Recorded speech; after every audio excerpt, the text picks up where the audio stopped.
8. On September 1st, 1753, the anniversary of the king's coronation, the city of Paris set off fireworks at the Pont Royal. The display was not as spectacular as the fireworks celebrating the king's marriage, or as the legendary fireworks in honor of the Dauphin's birth, but it was impressive nevertheless. They had mounted golden sunhuis on the masts of the ships. From the bridge itself, so-called firebulls spewed showers of burning stars into the river.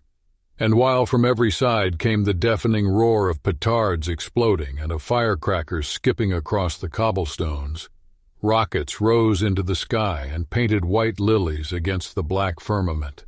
Thronging the bridge and the quays along both banks of the river, a crowd of many thousands accompanied the spectacle with ahs and ohs and even some long lives, although the king had ascended his throne more than 38 years before, and the high point of his popularity was song since behind him. Fireworks can do that. Grenouille stood silent in the shadow of the Pavilion de Flore, across from the Pont Neuf on the right bank. He did not stir a finger to applaud, did not even look up at the ascending rockets. He had come in hopes of getting a whiff of something new, but it soon became apparent that fireworks had nothing to offer in the way of odors. For all their extravagant variety as they glittered and gushed and crashed and whistled, they left behind a very monotonous mixture of smells, sulfur, oil, and saltpeter. He was just about to leave this dreary exhibition and head homewards along the gallery of the Louvre when the wind brought him something, a tiny, hardly noticeable something, a crumb, an atom of scent. No, even less than that. It was more the premonition of a scent than the scent itself, and at the same time it was definitely a premonition of something he had never smelled before. He backed up against the wall, closed his eyes, and flared his nostrils. The scent was so exceptionally delicate and fine that he could not hold on to it. It continually eluded his perception, was masked by the powder smoke of the petards, blocked by the exudations of the crowd, fragmented and crushed by the thousands of other city odors. But then, suddenly, it was there again, a mere shred, the whiff of a magnificent premonition for only a second. And it vanished at once. Grenouille suffered agonies. For the first time, it was not just that his greedy nature was offended, but his very heart ached. He had the prescience of something extraordinary. This scent was the key for ordering all odors. One could understand nothing about odors if one did not understand this one scent, and his whole life would be bungled if he, Grenouille, did not succeed in possessing it. He had to have it, not simply in order to possess it, but for his heart to be at peace. He was almost sick with excitement. He had not yet even figured out what direction the scent was coming from. Sometimes there were intervals of several minutes before a shred was again wafted his way, and each time he was overcome by the horrible anxiety that he had lost it forever. He was finally rescued by a desperate conviction that the scent was coming from the other bank of the river, from somewhere to the southeast. He moved away from the wall of the Pavilion de Flore, dived into the crowd and made his way across the bridge. Every few strides he would stop and stand on tiptoe in order to take a sniff from above people's heads, at first smelling nothing for pure excitement. Then finally there was something. He smelled the scent, stronger than before, knew that he was on the right track, dived in again, burrowed through the throng of gapers and pyrotechnicians, unremittingly setting torch to their rocket fuses, lost the scent in the acrid smoke of the powder, panicked, shoved and jostled his way through and burrowed onward, and after countless minutes reached the far bank, the Hôtel de Mailly, the Quai Malaquest, the entrance to the Rue de Seine. Here he stopped, gathering his forces, and smelled. He had it. He had hold of it tight. The odor came rolling down the Rue de Seine like a ribbon, unmistakably clear, and yet as before very delicate and very fine. Grenouille felt his heart pounding, and he knew that it was not the exertion of running that had set it pounding, but rather his excited helplessness in the presence of this scent. He tried to recall something comparable, but had to discard all comparisons. This scent had a freshness, but not the freshness of limes or pomegranates, not the freshness of myrrh or cinnamon bark or curly mint or birch or camphor or pine needles, nor that of a May rain or a frosty wind or of well water. And at the same time it had warmth, but not as bergamot, cypress, or musk has, or jasmine or daffodils, not as rosewood has or iris. This scent was a blend of both, of evanescence and substance, not a blend but a unity, although slight and frail as well, and yet solid and sustaining, like a piece of thin, shimmering silk, and yet again not like silk, but like pastry soaked in honey-sweet milk, and try as he would he couldn't fit those two together, milk and silk. This scent was inconceivable, indescribable, could not be categorized in any way. It really ought not to exist at all. And yet there it was, as plain and splendid as day. Grenouille followed it, his fearful heart pounding, for he suspected that it was not he who followed the scent, but the scent that had captured him and was drawing him irresistibly to it. He walked up the Rue de Seine. No one was on the street. The houses stood empty and still. The people were down by the river watching the fireworks. No hectic odor of humans disturbed him, no biting stench of gunpowder. The street smelled of its usual smells, water, feces, rats, and vegetable matter. But above it hovered the ribbon, delicate and clear, leading Grenouille on. After a few steps, what little light the night afforded was swallowed by the tall buildings, and Grenouille walked on in darkness. He did not need to see. The scent led him firmly. 50 yards further he turned off to the right up the Rue des Marais, a narrow alley hardly a span wide and darker still, if that was possible. Strangely enough, the scent was not much stronger. It was only purer, and in its augmented purity it took on an even greater power of attraction. Grenouille walked with no will of his own. At one point the scent pulled him strongly to the right, straight through what seemed to be a wall. A low entryway opened up, leading into a back courtyard. Grenouille moved along the passage like a somnambulist, moved across the courtyard, turned a corner, entered a second, smaller courtyard, and here finally there was light, a space of only a few square feet.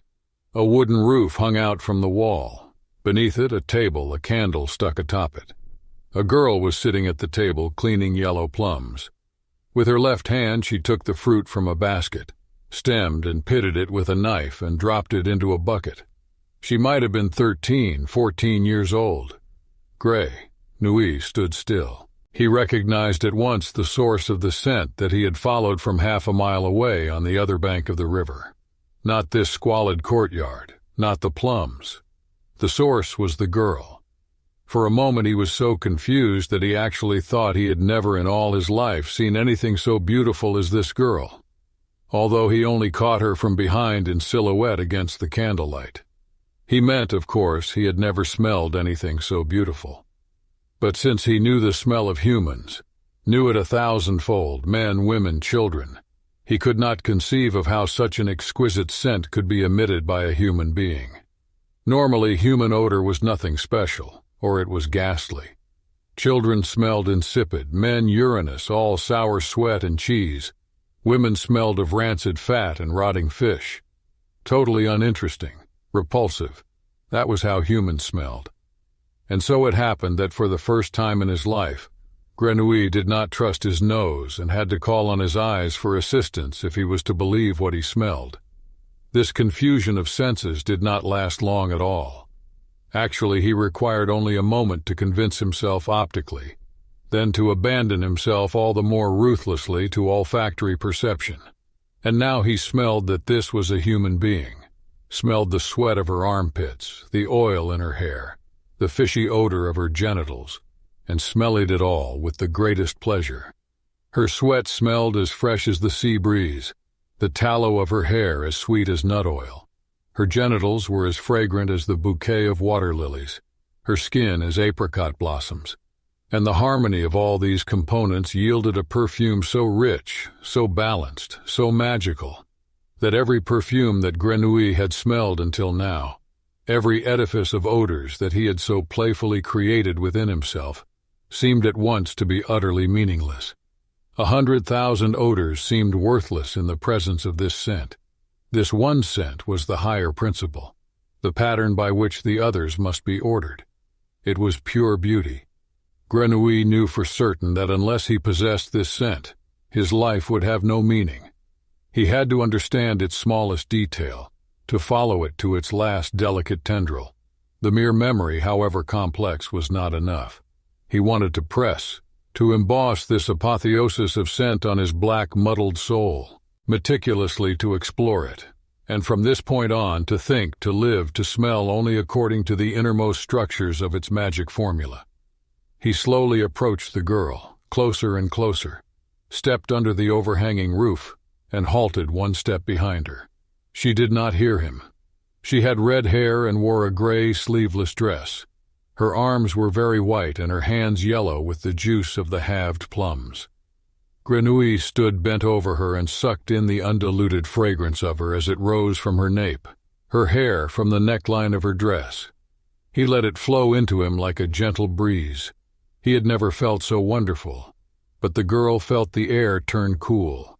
She did not see Grenouille, but she was uneasy, sensed a strange chill, the kind one feels when suddenly overcome with some long discarded fear. She felt as if a cold draft had risen up behind her, as if someone had opened a door leading into a vast, cold cellar. And she laid the paring knife aside, pulled her arms to her chest and turned around. She was so frozen with terror at the sight of him that he had plenty of time to put his hands to her throat. She did not attempt to cry out, did not budge, did not make the least motion to defend herself.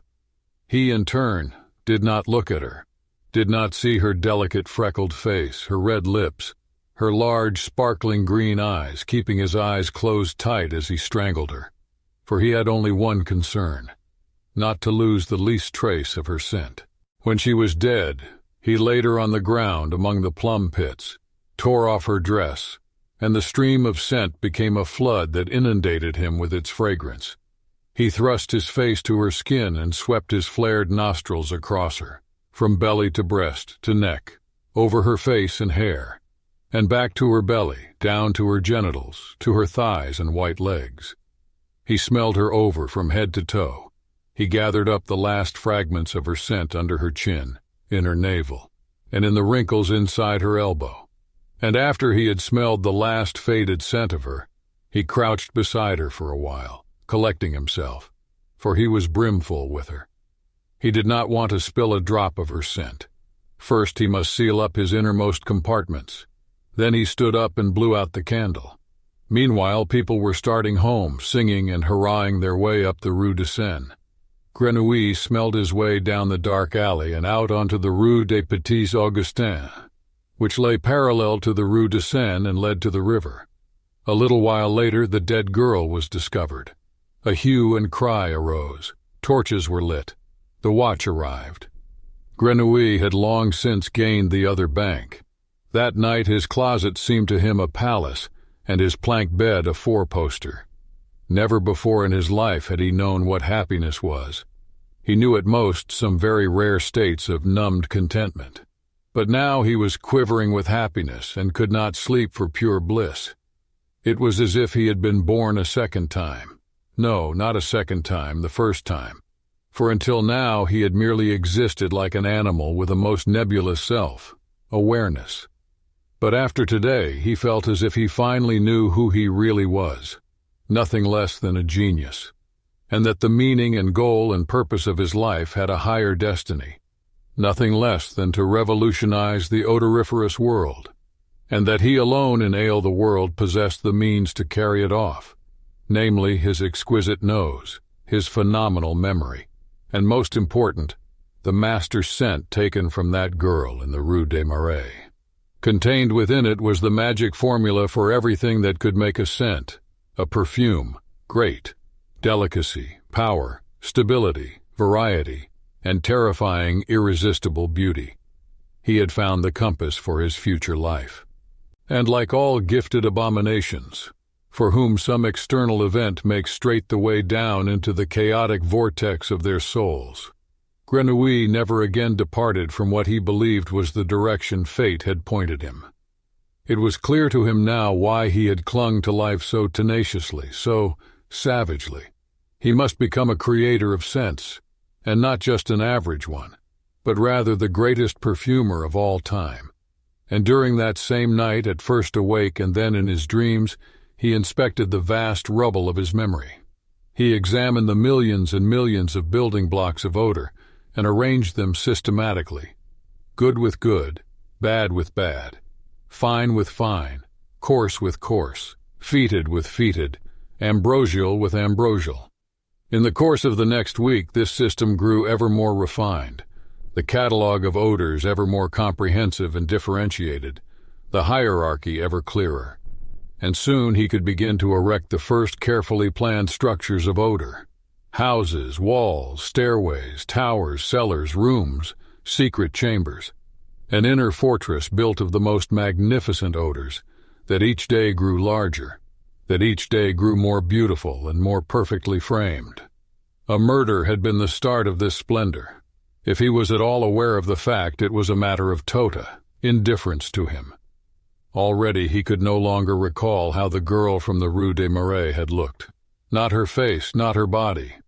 He had preserved the best part of her and made it his own, the principle of her scent.